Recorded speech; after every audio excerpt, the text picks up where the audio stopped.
बिस्मिल्लाहिर्रहमानिर्रहीम। अस्सलाम वालेकुम वरहमतुल्लाहि वबरकातुहू। मेरे भाइयों और दोस्तों, एक जगह दो सक्के भाई एक साथ रहते थे और बहुत अरसे से साल से एक साथ रह रहे थे और प्यार और मोहब्बत के साथ इत्तेफाक इत्तेहाद के साथ वो साथ रहते थे। दोनों के ज़री फार्म थे, बड़े बड़े ज़री फार्म थे जिस पर वो काम करते थे। जब एक भाई को किसी मशीनरी की ज़रूरत पड़ती या मज़दूरों की ज़रूरत पड़ती तो बग़ैर दूसरे भाई के पूछे वो उसके वसाइल को इस्तेमाल कर लिया करते थे और इस तरीके से वो रहते। उनके घर भी साथ साथ थे और एक दूसरे के साथ प्यार और मोहब्बत के साथ रह रहे थे। एक दिन इत्तेफाकन ऐसा हुआ कि उनके दरमियान छोटी सी बात बन गई। वो बात बनते बनते बिगड़ते बिगड़ते बड़ी हो गई और इतनी बड़ी हो गई कि उन दोनों ने एक दूसरे से लड़ना झगड़ना शुरू कर दिया और करते करते बात यहाँ तक पहुँच गई कि वो एक दूसरे से नाराज़ हो गए। नाराज़ होने के बाद एक दिन छोटे भाई ने यूँ किया कि अपना बिल्डोज़र निकाला और इन दोनों के घरों के दरमियान जो थोड़ी सी जगह थी वहाँ पर उसने खुदाई करके एक गहरा नाला बना दिया, लंबा गहरा नाला बना दिया और नाले का पानी उसमें छोड़ दिया, यानी घरों तक आने जाने का रास्ता उसने बंद कर दिया। बड़े भाई ने यह बात देखी तो उसको दुख हुआ। इत्तेफाकन वो ये बात देख रहा था तो उसके सामने से एक तरखान लकड़ी का काम करने वाला गुजरा। बड़े भाई ने उस तरखान को बुलाया और बुलाकर कहा कि ये सामने मेरे भाई का घर है और उसने ये दरमियान में नाला बना दिया है, तो मैं अब उसकी शक्ल और उसके घर की शक्ल तक देखना बर्दाश्त नहीं करूँगा। लिहाजा तुम यूँ करो कि मेरे इस घर के सामने एक ऊंची बाड़ 8 फुट की बाड़ लगा दो लकड़ी की, ताकि मैं उसकी शक्ल तक ना देख सकूँ। तरखान ने सारी बात सुनी और उसने वहाँ कहा कि ठीक है, मैं आपको बाड़ लगा देता हूँ। उसने अपना हिसाब किताब किया, जो चीज़ें ज़रूरत थी उसने बताई कि वो चीज़ें हमें दूसरे शहर से लाने पड़ेंगी, शहर से लानी पड़ेंगी। तो वो मुलाजमों को लेकर शहर गए, गाड़ी लेकर गए और जो ज़रूरत का सामान था वो शाम तक लेकर आ गए। तरखान ने कहा कि आप घर जाकर आराम करें, सुबह जब आप उठेंगे तो यहाँ पर बाढ़ लगी होगी।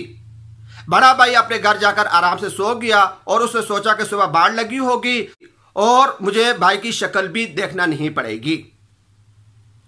वो आराम से सो गया। सुबह जब उठा और उठकर बाहर निकला और उसके दिल के अंदर यह ख्याल था कि बाढ़ लगी हुई होगी, लेकिन जैसे ही वो घर से बाहर निकला तो वो देखकर हैरान रह गया कि 8 फुट तो दूर वहां पर बाढ़ का नामो निशान भी उसको नजर नहीं आया। वो बड़ा हैरान हुआ। थोड़ा सा आगे गया तो मजीद इस बात को देखकर वह हैरान हो गया कि बजाय बाढ़ के वहां पर उस नहर के ऊपर पुल बना हुआ था, लकड़ी का पुल लगा हुआ था। वो उस पुल को देखकर हैरान हुआ, उसके करीब जाकर खड़ा हुआ। अचानक उसकी नजर पड़ी तो उसका छोटा भाई उसके सामने खड़ा था, वो भी उसी की तरफ पुल की तरफ देख रहा था। दोनों कुछ देर खड़े रहे, एक दूसरे को पुल को देखते रहे। फिर आहिस्ता आहिस्ता कदम उठाते हुए वो पुल के ऊपर आए, दरमियान में आए। एक भाई भी सामने आ गया, दूसरा भाई, छोटा बड़ा भाई, दोनों एक दूसरे के सामने आकर खड़े हो गए। कुछ देर तक एक दूसरे को देखते रहे। फिर उनके आंखों में आंसू आ गए और उन्होंने एक दूसरे को गले से लगा लिया। उनकी बीवी बच्चे भी पीछे खड़े देख रहे थे। जब उन्होंने देखा कि ये आपस में भाई मिल रहे हैं तो वो भी शोर शराबा करते हुए आए और एक दूसरे से मिलने लगे और यूं जो काफी दिनों से उनके दरमियान में लड़ाई चल रही थी वो लड़ाई खत्म हो गई। बड़े भाई ने देखा जब वो अपने भाई से मिल रहा था, बातें कर रहा था, अचानक उसकी नजर पड़ी कि कुछ दूर वो तरखान जिसको इसने पैसे दिए थे, काम पर लगा था बाढ़ लगाने के लिए, वो अपने औजार समेट रहा है और वहां से जाने की तैयारी कर रहा है। उसको देखकर बड़ा भाई भी छोटा भाई भी ये दोनों उसके पास गए और उससे जाकर कहने लगे, उसका शुक्रिया अदा किया और उसको कहने लगे कि कुछ दिन आप हमारे पास रहें। तो वो तरखान औजार उठाकर कहने लगा कि मैंने अभी और भी पुल बनाने हैं, मैंने और भी पुल बनाने हैं। ये कहकर वो वहां से चला गया। तो मेरे भाइयों और दोस्तों, एक छोटी सी कहानी मैंने आपको सुनाई है और इसका मकसद ये है कि हर इंसान को अपनी ज़िंदगी के अंदर ऐसा मौका उसको मिलता है, उसके सामने ऐसा मौका आता है कि वो दूसरे इंसान के लिए पुल भी बन सकता है और उसके लिए दीवार भी बन सकता है। अब ये इसकी अपनी मर्जी है कि वो दूसरे के लिए पुल बन जाए या उसके लिए दीवार बन जाए। लेकिन दीवार या पुल बनने से पहले उसको एक मरतबा सोच लेना चाहिए कि अगर मैं अपने भाई के लिए दीवार बनूंगा तो इसका रिजल्ट क्या निकलेगा मेरे लिए और उसके लिए, और अगर मैं पुल बन जाऊंगा तो मेरे लिए और उसके लिए क्या रिजल्ट निकलेगा।